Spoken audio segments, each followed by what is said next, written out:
This is a true horrifying story, part 7. This story took place in the UAE in the year 2021. Yes, this year. Hamza, a 19-year-old young man, was out camping and barbecuing with his friends in one of the deserts in the country. After finishing all their activities, they were enjoying the cool breeze in the dark, and then they sat around the fire. It was story time. They told each other stories of paranormal activities they have experienced. The stories kept coming till midnight, when the boys realized it was late and time to go home. Hamza was the only one with a driver's license back in early 2021, so he had to drop his friends back home. Some of them lived in Mirdif, so they asked Hamza to stop at a house over there that is abandoned. Some rumors in the neighborhood move around and say that this house is haunted. The house looked very creepy and old. It was half broken and had a bush that was growing on the top. Nobody was spooked out. Hamza and one of his friends go inside and start knocking on the gate. They wouldn't stop knocking and laughing about the whole thing, until one of the friends told them that it was not a good idea to disturb the demons, but they thought it was funny.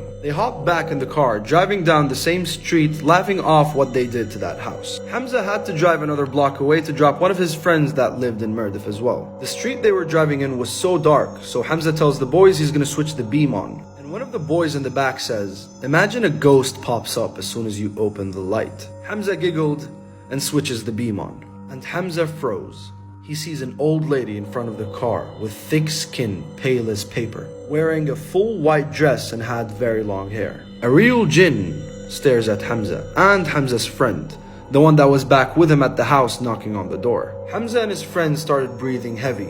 Their legs started shaking from intense fear. They were locked tight in their seats and no words were able to come out of their mouths. The creepiest part is the other friends weren't able to see anything. They were confused to what their friends were seeing. He turns the blinkers on and the lady vanishes out of nowhere. On that same night, Hamza drops everyone home and goes straight to bed.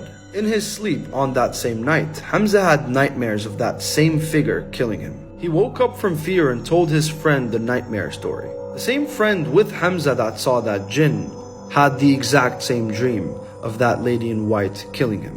And since that day, they never messed around with any house that was abandoned. This is how jinns warn you.